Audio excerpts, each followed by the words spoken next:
All right, welcome back, everybody. This is episode number 15 of The Final How. And this week, we have on Mr. Tevin Tomlinson, Conservation Officer for the state of Indiana. Yes, sir. How we doing? Doing well. How are you? Wonderful. Good. Hey, I appreciate you coming on. Yeah. And hopefully we can answer some questions we got for some people. Yeah, that's right. Looking forward to helping people out, clearing some things up. So Awesome. What got you into the conservation side of law? yeah, good question. Grew up hunting and fishing, just enjoying the outdoors. Went to Purdue, actually. Got a fisheries degree. And then, had a couple jobs outside of, during school and after school. Actually, a couple different jobs raising fish for food. And then I worked at one of the DNR fish hatcheries, Sakana State Fish Hatchery in Martinsville, down southern Indiana. Okay. Worked there for a little bit. Worked at another contractor, did a lot of wetland mitigation work. And then, they were hiring for Indiana DNR law enforcement and sound very appealing. And so put my name in the hat and jumped through the hoops, and here we are. So, it's exciting. So It is.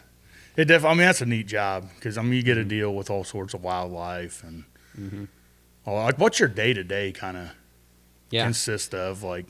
Yeah, good question. So with each season comes usually a different day to day. Summertime, right? We're on boats quite a bit. Different reservoirs, of course, different lakes in North and Kosciuszko County. Checking fishermen on foot then too, usually. Down at Mississinawa, have a pretty big campground, so that keeps us busy. Really about spring, especially in the summer and the fall, even sometimes in the winter time. Get into those fall seasons. You got small game hunters out and about, those archery hunters in October hitting it hard, and then transition into your deer firearms, which keeps you pretty busy. So, that's fun. Right now, goose season is still in, right? Several small game seasons. This cold weather, we have ice, so we got guys out ice fishing. So didn't really have much ice last year. So, right. And then, we help out our counties usually if we're around and it's an emergent call or, they need backup because, that's who we call usually for our backup. So we're appreciative of those relationships and helping pay that back when we can. A little bit of everything. Work at night, work during the day, right. Get called out, so. Awesome. Well, I guess why I kind of have you on here on this episode is we're in the heart and in the middle of the coyote season. Yep. And we're starting to see a huge pickup in the amount of coyote hunters, I believe. And I think there's a lot of confusion on there on what some laws are, some of the hotter, topics. So I guess if you want, we can kind of jump into a few questions here. Yeah, sounds good. And go over them. The first one is I see asked a lot, and people wonders, you got to have a continuous burning light. This can be seen from 500 feet, I believe. What does that light need to consist of, and where does it need to be at to satisfy, the law? Yeah, good question. So I'm going to jump right to the verbatim. So there's Indiana Administrative Code, so 312 ISC 9318. Okay, you don't have to worry about remembering that, okay? Just remember this part. So, person must not chase or take a fur-bearing mammal between sundown and sunrise without carrying a continuous burning light that is visible for at least 500 feet. So the main thing right here is safety. If you go out and hunt a state property or, that's probably the biggest thing. And now with these coyote tournaments, there may be several guys on a big state property all trying to hit it hard. We talked about before the show, right? If it's on your or your call has a light, like he said, you're probably putting that call a little ways away from you, so it's not going to be on you. I had some guys the other night, predator lights, right? Like, deer and other predator hunters will use like red lights or green lights because based on research, a little harder for those animals to see those colors. within that administrative code, it doesn't say it has to be a certain color, right? It just says you have to have one.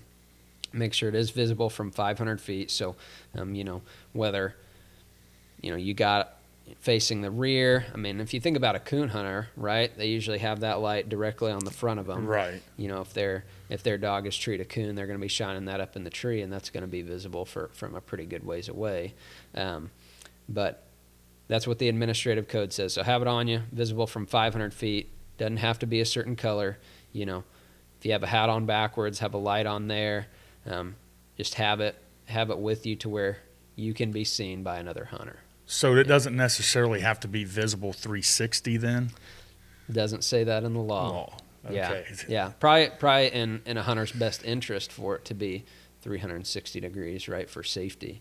But in the law, it does not say that. Okay. So it has to be on the person then. Mm-hmm. Okay. So it can't be like mounted on the tripod or your gun. It has to be on the person. Yep. Okay. Yep. All right. Well, that answers that question, I believe. And then the next one I got for you is the hunting out of season, I guess. The season days from October 15th to March 15th. Yep. Where it says you have to have written permission from a landowner or on your own private property, your personal property, I guess the way to probably say that. You can hunt them out of season. But that written permission in today's world, does a text message suffice that if I have that from a landowner saying, yeah, you can go ahead and hunt coyotes? Or does it have to be physically handwritten out permission? Yeah, so nowadays, right, most people have phones, right? Smartphones of some sort, and it's quite easy to communicate that way. So, yeah, a text message, an email, something that you have that if, we had to go that route of just looking back at it, to where it's still there. Oh, yep, this is so-and-so's phone number. Okay, well, I'm going to call so-and-so just to confirm that it's them. Yep, I gave them permission to be there and hunt coyotes on my ground, so a text message works.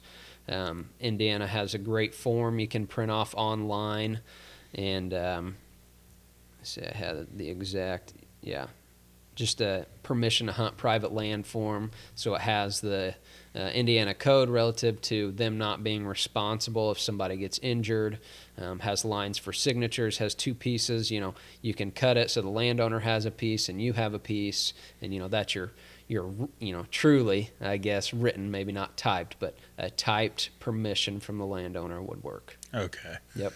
I was just wondering, that one's, I guess, kind of been, I've always wondered about myself because with the laws nowadays, I can check in my deer from my phone and all of that. Because a lot of these guys just don't want to, I'm not just going to write you a piece of paper. I done told you could go do it. So. Yep. Text message will suffice. That's awesome. And then what do you kind of have for, I guess, as far as coyote regulations that maybe you would like to discuss? Yep. So, like you said, if you have written permission from a landowner outside of that October 15th to March 15th, you're good to hunt them. Of course, using all legal means necessary. And in terms of another thing where you need written permission is if you're a trapper and you place snares. So if you put snares out, you have to have permission from that landowner or be on your property to do that. I don't think a whole lot of people, at least in Indiana, or I know one gentleman that I've met that used to do some live trapping of coyotes. So a person who possesses land or another person designated in writing by that person may take coyotes on that land at any time, like we talked about. But a live coyote taken under this subsection from that March 16th to October 14th. Okay, so if you put out footholds and you have permission, you're taking them out of season technically. Basically, they can't be possessed alive for more than 24 hours. Okay, so if you take them out of season, shall not be possessed for more than 24 hours, sold, traded, bartered, or gifted. So that's with live coyotes. Like we said, that's not super common anymore. There's guys that used to take them for their urine and stuff like that, which that still is done some, but that's just for those out of season dates. Okay. So. What's the I might catch you off guard here, but is it legal in the state of Indiana to raise coyotes? Raising coyotes, I believe those are on the list where you would have to have a wild animal possession permit. So at that point, as conservation officers, we would come out and do an inspection of basically your pens and everything like that. But I've not seen any coyotes possessed, like pets. But yeah, to make sure I'm giving you 100% correct information, I'll get back with you on having them as pets and the details. I was wondering if that would. That just popped in my head. I'm sorry for catching you off guard with that. I'm pretty confident that they're on that list where you would need a possession permit if you had them like a pet. And because there's people that possess bears. There's even one lady, I won't give away a location, but has a tiger. Really? A tiger, yeah. So yeah, you just need that possession permit, and there'd be some other information you'd have to file. Like I said, we'd come out and inspect the enclosures. Well, that'd be wild if that thing got loose. Yeah, wouldn't it? Yeah. I could be out there coyote hunting and calling it a tiger. Right. Never know. I don't know if it's legal or not, but I might want to shoot that thing. Be quite the surprise. It would be too. That's for sure. Yeah, I was wondering because I know it seems like in some cases, is it legal to use a coyote for training? Use a coyote, so like a live coyote? Yes. And then you talking like for decoy dogs or? Yes. Okay.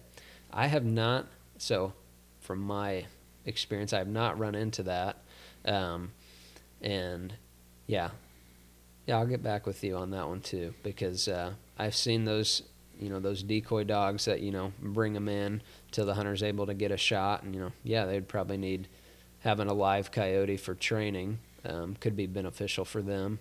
But yeah, I'll get back with you on that. Yeah. That's a good one. Good question. I was just curious about that. Yeah. Okay. Is that becoming more common? Well, I think the decoy dogging is becoming a lot more popular than it ever has been. Okay. And then, you have guys that run coyotes with hounds. Yep. Run into those guys. So I guess I was curious if they can legally trap a coyote live and use it for training. Gotcha. So then as in like they would probably possess it at their house, or they'd trap it and be a one-time thing. Right. Be a one-time thing, is that what you're saying? Probably. Yeah. I don't know. I personally have never done it. I'm not a houndsman myself. Yeah. I was just curious if those guys. Gotcha. So yeah, there's a pretty good list of like regulations relative to having live coyotes. Like like you were saying, if you trap one, foothold trap, right? Right. Get it, keep them alive. There is some more regulations associated with that. And yeah, I can find those here in a minute, and maybe we'll pause here in a little bit and I can go find those. Yeah. We'll dig through those a little bit. Yeah, I'd be interested in Yeah. that. And then they passed the regulation for a bobcat season in southern Indiana, right? Is there season dates on that yet, or? So yeah, good question. So there was legislation saying where the Indiana DNR need to establish or shall establish a bobcat hunting season by, I believe I have it in here on these dates. Yep, passed legislation directing the Indiana DNR that by July of 2025 to have rules in place for a bobcat harvest. So if you, I'm sure several of your listeners subscribe to like the Indiana DNR Fish and Wildlife emails. They get, everything from hunting to, non-game species. But anyway, they sent out where one of the committees was wanting to hear what the public had to say relative to, the counties that were going to be proposed for a trapping. So it's just going to be a trapping season here in this first year. It'll be 40 southern Indiana counties, including a bag limit of 1 bobcat per trapper. And once we hit 250 bobcats, then it'd be shut down. So that's what they're proposing. So they're wanting to hear some public input on that till they, hammer it out officially. So that's one thing they were going to talk about, along with possibly allowing bobcats and their parts that are legally acquired to be sold, and then allowing bobcats that are found dead to be kept by people with a permit. I've ran into this before. One was hit in a surprising area, a pretty urban area, a bobcat. This would have been in 2023, and the gentleman was hoping to keep it, but we weren't to that point yet. So I had to come and take that. But hopefully even maybe not even in those counties where their trapping is allowed. In other counties, like they're saying, if one gets hit, and it actually does get hit, right, that it can possibly be kept by that person if they want it. And then adding bobcats to the list of species for which a game breeder's license is required. So going back to talking about keeping coyotes as pets, then a bobcat, if somehow that was possessed and they wanted to keep it as a pet, there are breeders out there, right, for several wild animals. Then this would now be on the list for needing a permit for that. So those were all the talking points. So yeah, by on July 1, we're probably all going to hear about, okay, these are the new laws for this deer season, and these are the bobcat trapping laws for 2025, 2026. Where does somebody go to put their input on that? Is it on the state's website or? Yeah, so it was the Natural Resource Commission. So yeah, the last hearing they had on this was December 12th. So in that email, it'll say, hey, we're going to meet at this location. And I'm unsure on, if they do like call-ins. So it's an in-person meeting. Yeah. Yep. Okay. It was an in-person meeting that they had. And if you talk with somebody from Division of Fish and Wildlife or the Natural Resource Commission, they can probably be like, hey, this is a way maybe that you can call in, maybe not. Maybe you have to show up in person. But yeah, those are usually in-person meetings. So okay, that's interesting. I was surprised that they are putting a season or a trapping season on them. Yep. So from what I've been told, southern Indiana, as you can see, that's why they're having those counties, right? They got a higher population down there. They are up here in northern Indiana, but yep, in a higher density as far as I know in southern Indiana. So right, awesome. Let's I guess kind of talk a little bit about thermals, seeing how that's becoming so popular. And is there any talks, I guess, that you know of, or have you heard anything where the state of Indiana is wanting to put any kind of thermal night hunting season on top of our already coyote season? I have not heard of anything.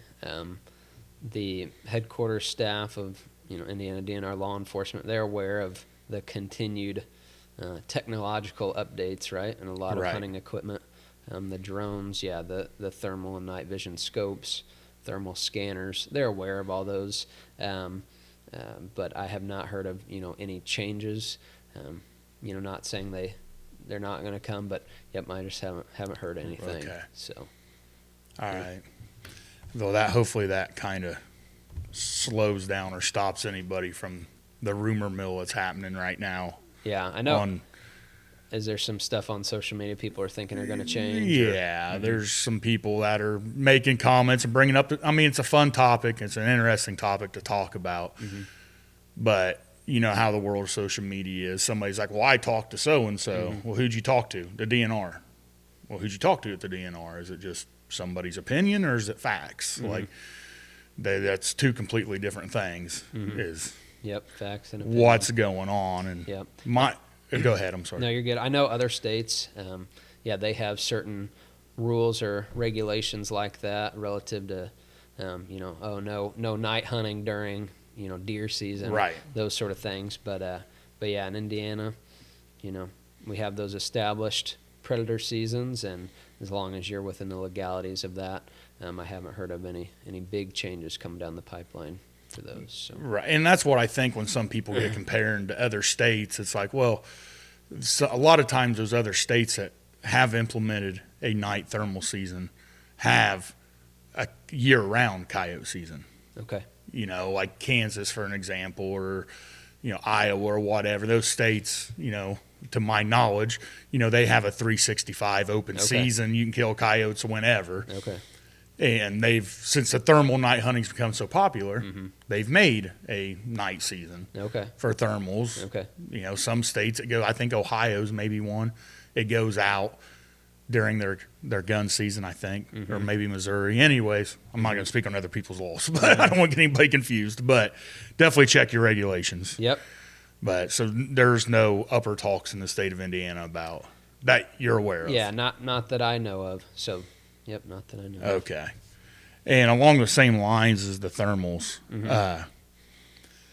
is it legal for me to take my thermal scanner, scan a field in the morning before I'm going deer hunting, get out of my truck, look, see if there's any deer out in the field so I don't spook them, put the thermal back in my truck, and walk to my deer stand?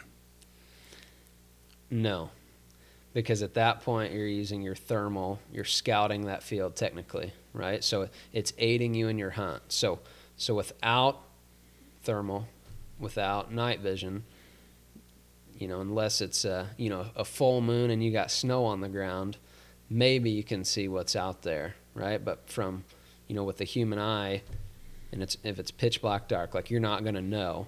So that goes back to like that fair chase principle. So utilizing that technology to aid in your hunt, like, I throw my binos up, that big 10 is standing there right there under my stand. Okay, I'm not going to go. So that aids in your hunt, because at that point you don't bust them out of there, right? Right. You're like, okay, I'm going to go hunt the timber this morning.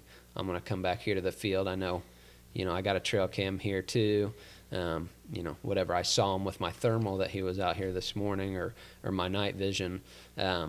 So yeah, the answer to that is no. So if you use it for that purpose, that would be to aid in your hunt, be technically scouting. And I can run through those definitions here in a second if you'd like me to. I guess kind of along that exact same lines, what is the difference between doing that or having that cell camera next to my stand?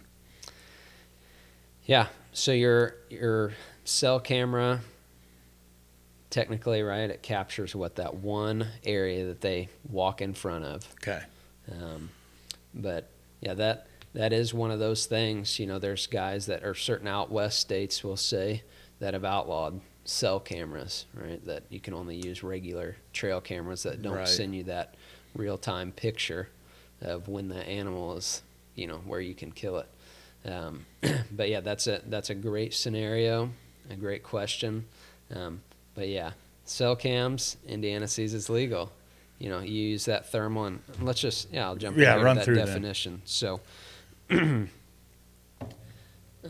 this will probably lead right into a drone conversation, which is a hot topic. Yes, I love that conversation. Yeah. So, and going back to your question, like, if you're scanning a field with a thermal at night for coyote hunting, state of Indiana views that differently, right? You're allowed to use those instruments for hunting coyotes. Right. So that's a little bit different. So the definition of take, kill, shoot, spear, harm, catch for the purpose of killing, trap for the purpose of killing, or pursue for the purpose of killing. So this, that jumps into, give me one second. Sorry, that was a definition for the drones. So yeah, just go back to, it would aid in your hunt. It would aid you because you'd have the knowledge that big 10's standing right there, when with your naked eye you wouldn't have that. So it comes back to the fair chase principle for the deer. So okay. Yep. Yeah, that's just because technology is it doesn't seem like most states have kept up with, the technology and their laws. And it seems like there's a lot of stuff that kind of contradicts each other in there. I feel too personally, and I know a lot of other people kind of feel that way with, because if somebody like that example is, well, say Bob over here has 6 cell cameras all down his fence row, and he's seeing what deer are out there right now. What's the difference of that or me jumping out of my truck with my thermal and scanning? Yeah. Excuse me. That could be something to bring up to some of the the DNR staff that then talk with legislators. So yeah, July 1 is when we'll see some more laws come out. And yeah, like you said it exactly. I mean, that technology, right, updates fast. Oh, constant. It's right? crazy And nowadays. There's certain checks and balances that get put into play for law creation. But yeah, technology updates fast, and sometimes it does look like that. That it's taken a second for the laws to catch up. Right. But that going into that, last year was the first year where drones were legalized for deer recovery. And yeah, we had several calls on it throughout all districts and counties in the state relative to that. So, yeah, and there was just a couple laws created for it, basically saying you're allowed to do it, and these are your parameters. And so yeah, we can I'll run through that real quick. So yeah, might as well get the foundation out before we get into this topic. That's right, and build off that. So Indiana Code 1422.6.16. It's the use of unmanned aerial vehicles to aid hunting. So we already went through that definition of take, right? Killing, shooting, spearing, harm, catch for the purpose of killing, trap for the purpose of killing, or pursue for the purpose of killing a wild animal, or attempt to engage in conduct under subdivision 1. So during the period, right, whitetail deer season, Indiana, first day archery, October 1. Okay, so keep that in mind. So during the period beginning 14 days before the hunting season for a particular wild animal species, so we'll keep deer in as our example, and ending upon the expiration of legal hunting hours on the last day of the hunting season. So 14 days prior, like say there's guys that have drone businesses that I've seen, in the summertime, they'll come out and do deer surveys for you, right? Fly it up over a soybean field. You got a nice bachelor group. They have 200 times zoom, and borderline, it seems like, measure the inches that deer's going to be, even though he's in velvet, right? Get a good idea what he's going to be like, hard-horned a little bit later on. But, say they do that in July, August, right? That's fine. But it comes that 14 days prior to that October 1, done, right? No more deer surveys. Is basically what the law is saying there for our scenario that you and I are talking through. So, or the particular wild animal species, and ending upon the expiration of legal hunting hours on the last day of the hunting season. A person may not knowingly use an unmanned aerial vehicle to search for, scout, locate, or detect a wild animal to which the hunting season applies as an aid to take the wild animal. A person may legally operate an unmanned aerial vehicle, so that's a drone. Right. They got to lay it all out there. So a person may legally operate an unmanned aerial vehicle with infrared abilities to locate and recover a legally taken wild animal. This subsection does not authorize a person to enter the property of another person or recover an animal from the property of another person without the permission of the landowner. So in Indiana, right, even if you shoot that 180-inch whitetail, runs 5 feet on a neighbor's property and dies, you can see it. You got to get permission, technically, to go and retrieve it. That's been long-standing in Indiana's laws. But yeah, they define there, about that scouting, right, and utilizing it for the aid in your hunt. So nowadays, recording hunts is pretty big. Right. YouTube channels, that sort of thing. So a lot of drones have pretty darn good cameras on them too. So if you're trying to say, get another camera angle, you're going to fly a drone up over your blind or whatever. Well, that's probably going to be the first thing to see that deer or turkey walk into that field. It's not going to be your naked eye. Maybe you got binos up, but if it aids in your hunt, like gives you a heads up, like hey, this deer's a couple 100 yards away, but and you wouldn't have seen him otherwise, but you're sitting there watching your screen that's, facing where you think he's going to come. That's going to be aiding in your hunt, which is a no-no. So, but for recovery purposes, several businesses have popped up for that, and yeah, it's a legally taken deer in the state of Indiana. Wants you to get that deer. We just got to do it the right way, right? So there's no laws preventing that drone from flying over an adjacent property that you don't have permission on. So, and that comes into that federal regulation relative to airspace. So several gentlemen that I've talked to that have the businesses for drone flying have, an FAA drone pilot's license of some sort. So that's a federal regulation. So my advice is you follow what they tell you to do. I don't think anybody want any federal agents, No. cracking down on them for something like that. But yeah, my advice is, you follow their guidelines and you follow the state guidelines and you're golden. But yeah, that's a federal regulation. So, as a state officer, that's not necessarily something I deal with. If I got into an investigation where I felt like, hey, we had these hunting,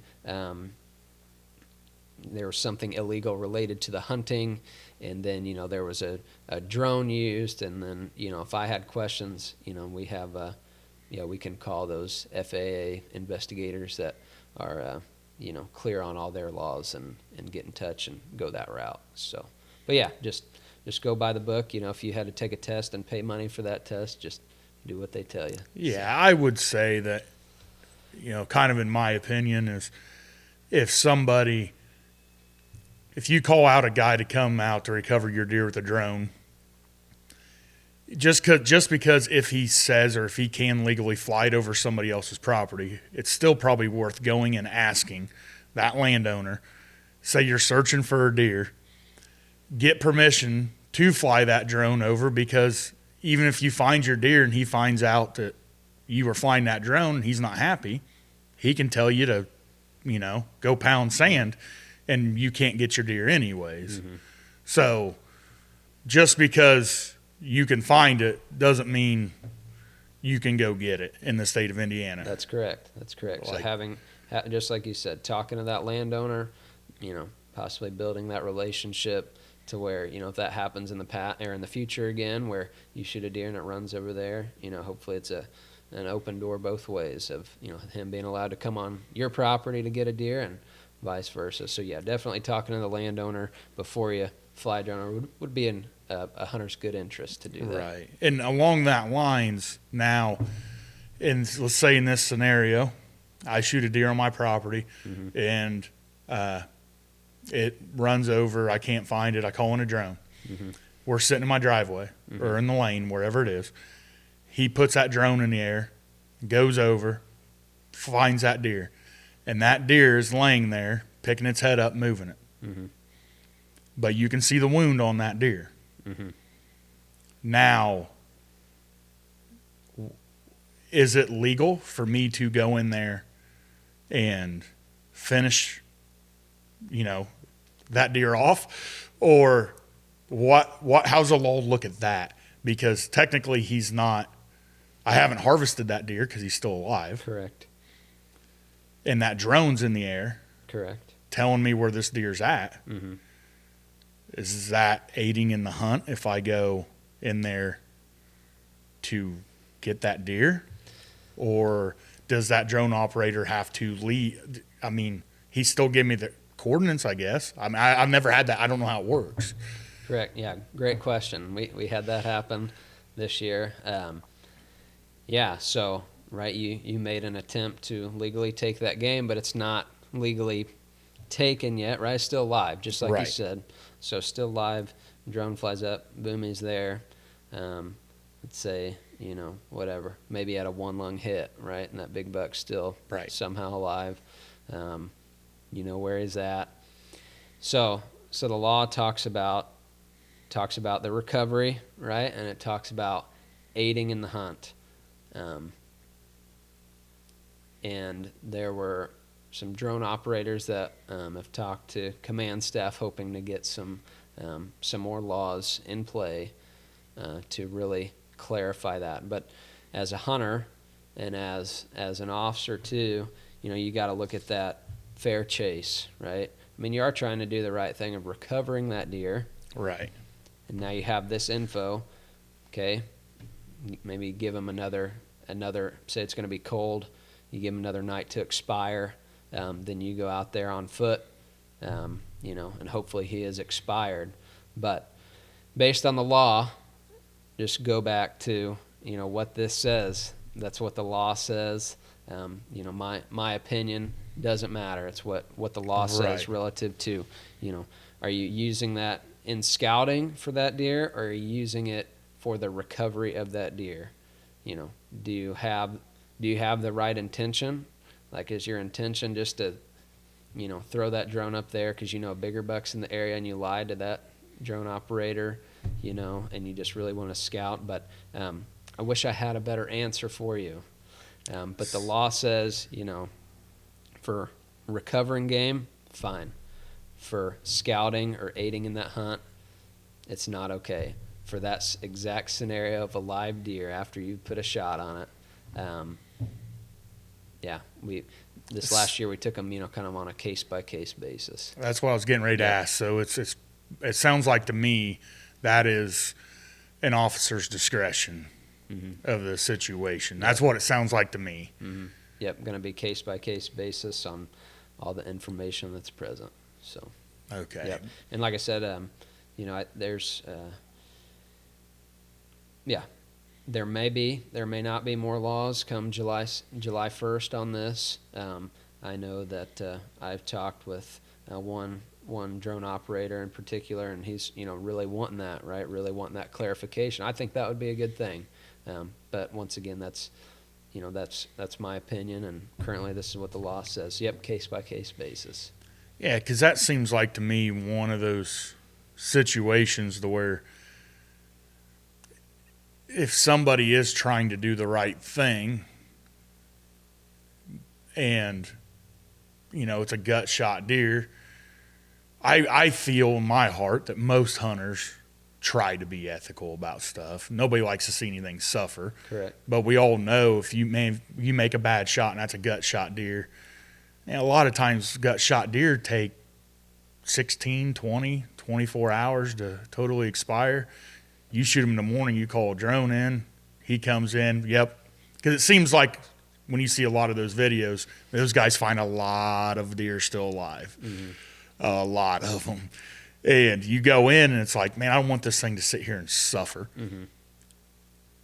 But then I know where he's at, so am I going to get in trouble to and go out there and hopefully slip in on him, not bump him, and finish the hunt? Or I guess best thing to do is probably just to sit back, lick your wounds like him, and wait. Yep. And hopefully he's still there. Yep. Sit back and wait, and run that question. You can call, and give you that phone number. You can call our dispatch center. All right, because I was going to get to that at some point in perfect time right now. But yeah, we'd rather talk with a guy over the phone.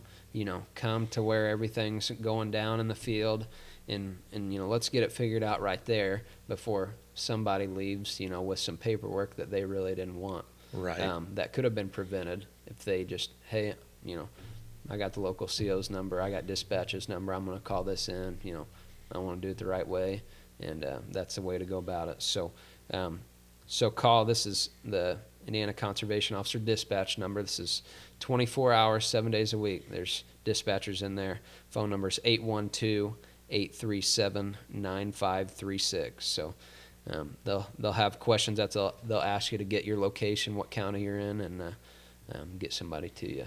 So that's probably the best way of going about it then. You run into that situation, the drone operator's there, that deer's still alive. Who's to say one way or the other if it is truly a fatal hit? Generally, a gut shot's going to be fatal, but it'd probably been your best interest to call that number, have a local officer come out, and everybody figure it out as a group there what to do. Yep, I think that would be best based on the current standing with the current laws. So, yep. Okay. Yeah, because it almost seems like it's muddied the water more when they said. They seem like it's pretty vague of just, yeah, sure, you can do it. Well, okay, but at the same time, they're not always found, already expired. Right. They're not. There's a lot of scenarios that go into that. A lot of scenarios. Yep, and I know know from those drone operators' perspectives, the ones I've talked with, that yes, to them the water is muddy.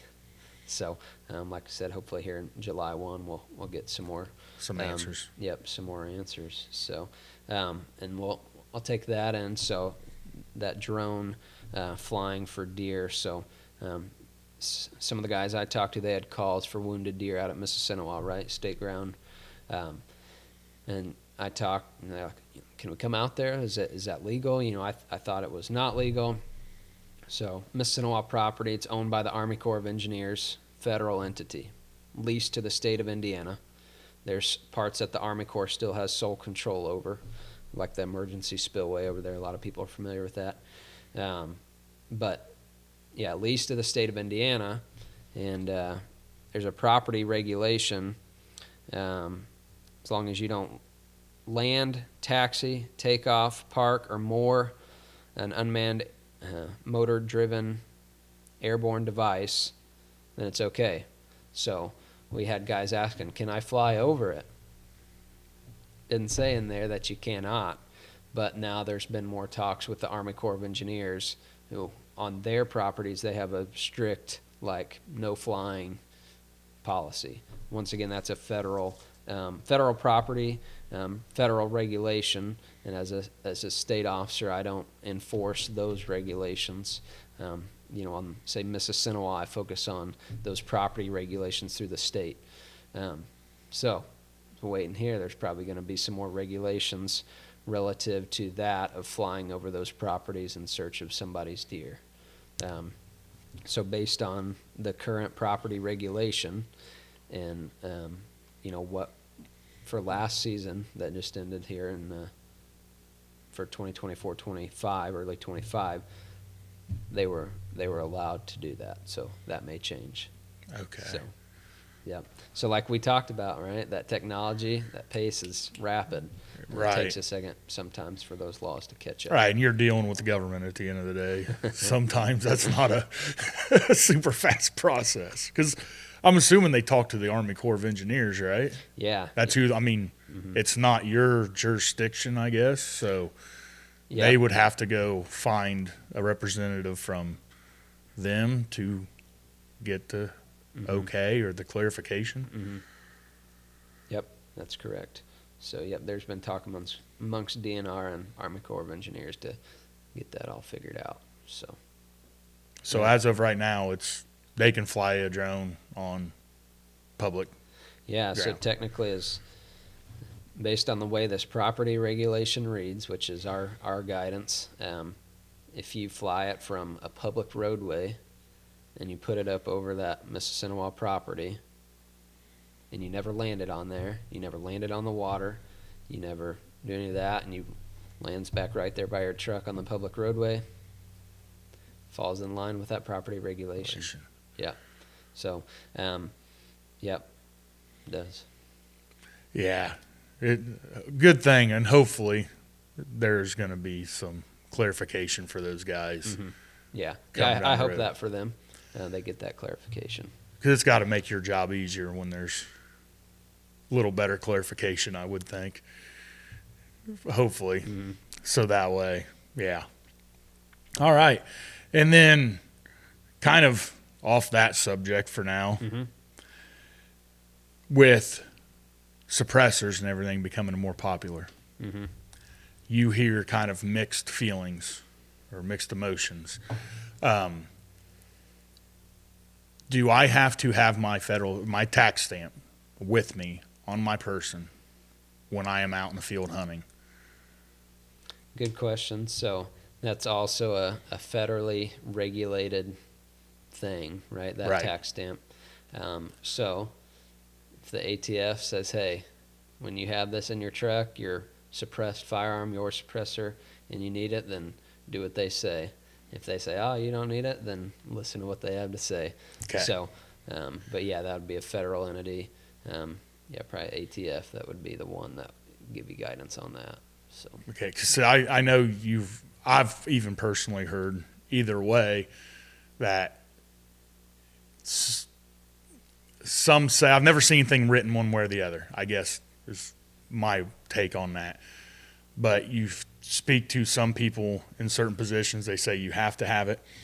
And then you speak to others and say, no, you don't, because that's tax information. So unless you're an IRS agent, you don't have to because it's a federal tax stamp. Okay. So it falls under that category.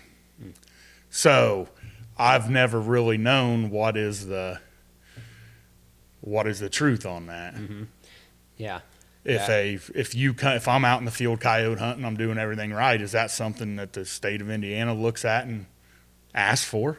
So if you're, I come out, I see your continuous burning light from Right. 500 feet away. I see, come take a look at, see what your setup is, check your license. If you're on state ground, I'll check your white hunt card, see how many dogs you've gotten so far. And, as long as what I'm looking for checks out, he's got a pretty sweet rifle with a suppressor, I don't ask for a tax stamp from my position as a state officer. Okay. So, yep. Yeah, I mean, I'm assuming that's more of a federal type. You probably got to be in hot water, I would suspect, before anybody would ask for something like that. I would say so. So let's hope you never have to get asked for that. Agreed. You got anything else that you would like to maybe bring up? Yeah, you hit on that the cell cams, right, for deer or whatever. You had a question. So, like right, you shoot your big buck, you butcher him up, and you set the carcass somewhere, trail cam on it, and you got the screen out your bedroom window, and when it goes off in the middle of the night with coyote on it, you're gonna shoot the dog. That's legal. You can do that. You can put that cell cam there over a pile of bait for coyotes and shoot Right. that coyote. Yes, you can do that. That is legal. Okay, yeah, I'm glad you brought that up. I actually forgot about that one Yep. because that's a popular thing to do. You see a lot of guys, which that's a pretty effective way to get some of them in some areas. I believe that. Yeah. Yep. Yeah, no baiting for deer, no baiting for turkeys, no baiting for waterfowl, doves, sort of thing. You want to put a camera over a gut pile for a coyote and shoot one off of it, you can do that. Okay, that's good. Good clarification. Yeah. All right. Well, I guess that answers up everything for now. Hopefully, as the year progresses and different seasons come in, we'll have you back on here. Yeah. Maybe before turkey season, and Yeah. then as laws change. Yeah, that's right. Yeah. Yeah, have me back on and we'll discuss those and make sure people are clear, and call in. Like I said, call in if you have questions. We like it. We do. We like it more when you call in. We get those things answered, cleared up for you, so you feel more confident in what you're doing, or maybe you stay away from what you might have done if you hadn't have called in. But we like to help. We got this job not just to come out and write tickets every single day, right? We're out here to help the public, protect the wildlife. Yeah, and there's no such thing as a stupid question. I mean, I know there's a lot of things I think of that I think everybody that's ever hunted has felt that. You've been out in the field doing something, and then maybe this whole thing comes across your head. It's like, oh, man, is that legal? Can I do that? Instead of maybe just going ahead and doing it, just ask. Yep. Yep. I haven't met yet, personally, I have not met a conservation officer that ever looked at me and was like, well, that's the dumbest thing I ever heard. Yeah. No, they've always answered the question, yes, or nah, I probably wouldn't do that if I was you. Yep, that's what we're here for, get your questions answered. So, and I guess before we jump off here, one more thing. I did have somebody ask this and wanted me to ask this question. When they're out hunting at night and you pull up to do a check, or you see them out there hunting, what should they do to, I guess, make the situation feel safe? We're out there at night in the pitch black, rifles, thermals, you're out there, you're in a tough spot. What should that person do to put that officer at ease that's checking on them? Yeah, I'd say the biggest thing, go back to hunter education basic, right? You always keep that gun pointed in a safe direction. Some guys I checked the other night, right, their guns are on tripods. I knew what direction those barrels were facing. They were facing north. I was coming up from the south. So I, made me feel better in that situation, right? Versus, can unload that gun, make sure your light's on, they're clear on where you're at, and vice versa, and just good communication, right? But yeah, the biggest thing, and it's more of a deer season thing, right? But you're checking guys, and should be aware of where that barrel's pointed at, whether it's unloaded or not, right? You treat every gun as if it's loaded, so that's the biggest thing I'd say. Yep. Okay.